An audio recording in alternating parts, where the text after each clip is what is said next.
हमारी मातृभाषा हिंदी पूरी दुनिया में सबसे ज़्यादा बोले जाने वाली भाषाओं में से एक है। भारत में 60% से भी अधिक लोग हिंदी बोलते और समझते हैं। आज़ादी के आंदोलन में ब्रिटानिया हुकूमत के खिलाफ देश को एकजुट करने में हिंदी की सबसे अहम भूमिका रही थी। आज विश्व हिंदी दिवस है और इस मौके पर पूरी दुनिया में विभिन्न कार्यक्रमों के जरिए हिंदी के प्रचार प्रसार पर जोर दिया जा रहा है। विश्व हिंदी दिवस के मौके पर न्यूज़ टुडे नेटवर्क बरेली के ऐसे प्रतिष्ठान से आपको रूबरू करा रहा है जो रोहिलखंड से लेकर कुमाऊं उत्तराखंड तक हिंदी की जड़ों को पिछले 9 दशक से भी अधिक समय से सिंचित करने में लगा है। हम बात कर रहे हैं बरेली में बड़ा बाजार स्थित शंकर पुस्तक भंडार की, जहां दर्शन, साहित्य एवं धर्म अध्यात्म की अनगिनत किताबें समाज को हिंदी की व्यापकता का ज्ञान कराने के लिए हर वक्त उपलब्ध हैं। गीता प्रेस गोरखपुर के साहित्य की चाह में लोग रोज ही शंकर पुस्तक भंडार का रुख करते देखे जाते हैं और आसानी से अपनी पसंद का साहित्य यहां से सहेज कर ले जाते हैं। शंकर पुस्तक भंडार की स्थापना सन 1930 में बरेली के समाज सेवी स्वर्गीय हरिओम प्रकाश गुप्ता ने की थी। समाज की सेवा में उस समय शुरू किया गया पुनीत प्रयास कालांतर में वृक्ष और फिर बट वृक्ष बनता चला गया। स्वर्गीय हरिओम प्रकाश गुप्ता के पुत्र आशीष गुप्ता बचपन से ही किताबों के बीच रहे और पुस्तकों की ही प्रेरणा से पत्रकारिता के क्षेत्र में गए। वरिष्ठ पत्रकार आशीष गुप्ता देश के सर्वोच्च टीवी चैनल्स में सेवाएं देने के साथ पिताजी के शंकर पुस्तक भंडार को एक मिशन के रूप में चला रहे हैं। उनके ससुर राजकुमार शर्मा प्रबंधक के रूप में प्रतिष्ठान की देखरेख करते हैं।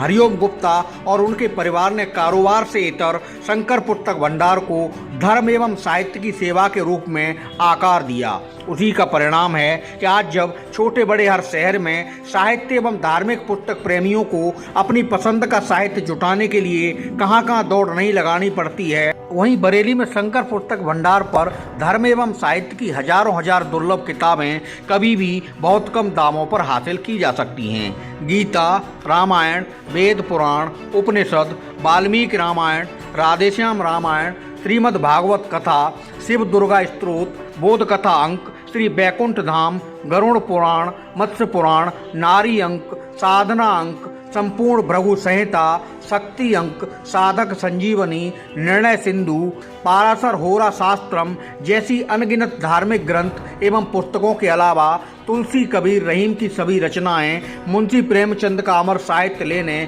लगातार लोग शंकर पुस्तक भंडार पहुंचते देखे जाते हैं।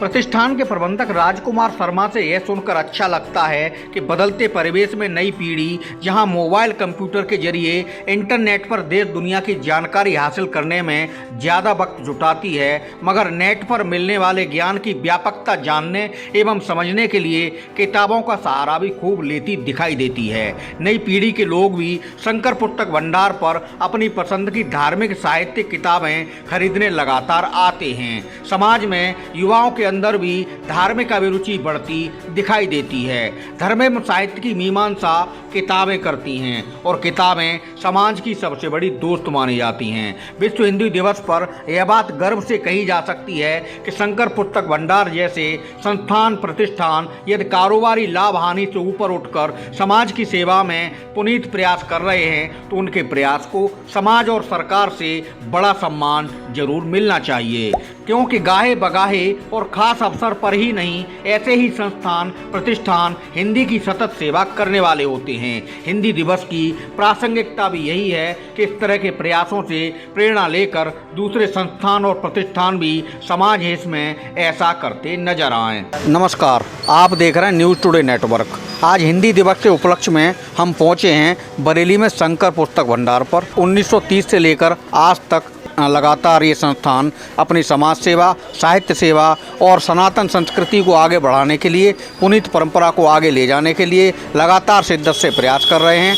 हमारे साथ मौजूद हैं शंकर पुस्तक भंडार के जो ऐतिहासिक, साहित्यिक, धार्मिक किताबों का बरेली कुमाऊं क्षेत्र का सबसे बड़ा एक ऐसा प्रतिष्ठान जहां पर इस तरह की किताबें मिलती हैं। हमारे साथ इस संस्थान के प्रबंधक श्री राजकुमार शर्मा जी मौजूद हैं। हम शर्मा जी से जानेंगे शर्मा जी, जिस तरह से यहाँ पर क्योंकि बरेली में आपने देखा होगा अभी एक बड़ा बुक हाउस था वो बंद हुआ, तमाम ऐसी दुकानें थी वो बंद होती जा रही हैं और आप बहुत ही कम दामों पर लोग आते हैं, उनको एक सेवा और समर्पण के साथ आप संस्थान को चला रहे हैं, तो क्या भविष्य को लेके क्या प्लानिंग और 1930 से कैसे इस परंपरा की शुरुआत हुई? ऐसा है कि ये हमारे समझी जी थे, हरिओम गुप्ता जी, उन्होंने इसकी स्थापना की थी और उनकी जो अभी तक वो हम उसको आगे बढ़ाते चला रहे हैं उनके पीछे, कि हमसे उनका नाम आगे चलता रहे। उसमें गीता प्रेस का पूरा योगदान है। गीता प्रेस की पूरी हमारे पास एजेंसी है और पुराण, गीता और धार्मिक किताबें जितनी है सब, आरती संग्रह सब हमारे यहाँ मौजूद है। साहित्य से जुड़ी सब किताबें आपको जो और कहीं दुकान पर नहीं मिलेगी वो हमारी दुकान में मिलती है। अभी जिस तरह का सामाजिक बदलाव हो रहा, सोशल मीडिया का दौर है, नई पीढ़ी जो है मोबाइल पर लगातार बहुत ज़्यादा समय गवाती है, ऐसे में ना समाज के लिए क्या कहना चाहेंगे और किस तरह से लोग आते हैं आपके पास? नहीं, ऐसा है कि मोबाइल से जुड़े तो हैं लोग, फिर भी मोबाइल पढ़ पढ़ के वही तरफ आते हैं कि मोबाइल में उन्हें इतने मिलता नहीं है। पूरी तौर से किताबें बता सकती हैं, मोबाइल नहीं बता। मोबाइल तो एक हेडिंग देती है खाली, मोबाइल में कहाँ तक आदमी पढ़ेगा, किताब पूरी तौर से उन्हें ज्ञान देगा। इसलिए आते हैं लोग, इतने मोबाइल से नहीं है कि किताबें खरीदते हैं लोग। और मैं तो देख रहा हूँ पहले से अच्छी धार्मिक किताबें बिकती हैं, पहले से ज़्यादा धार्मिक, आजकल पूजा पाठ ज़्यादा लोग कर रहे हैं, ऐसी बात नहीं है। तो आपने देखा अभी शर्मा जी ने, राजकुमार शर्मा जी इस संस्थान के प्रबंधक, तो उन्होंने बताया कि भले मोबाइल का एक नया ज़माना आया हो और लेकिन नई पीढ़ी मोबाइल से भी जुड़ रही है और नई पुरानी पीढ़ी के बीच में एक सेतु बनाने का काम इस संस्थान पर मिलने वाली पुस्तकें कर रही हैं। और मोबाइल से जो जुड़े हुए लोग हैं वो भी धार्मिक अनुष्ठान और उन पूजा पाठ में उनकी सहभागिता और ज़्यादा बढ़ रही है। इस तरह की तमाम विशेष खबरों के लिए हम आगे भी हाजिर होते रहेंगे। मैं शुभम के साथ अनुरोध भारद्वाज।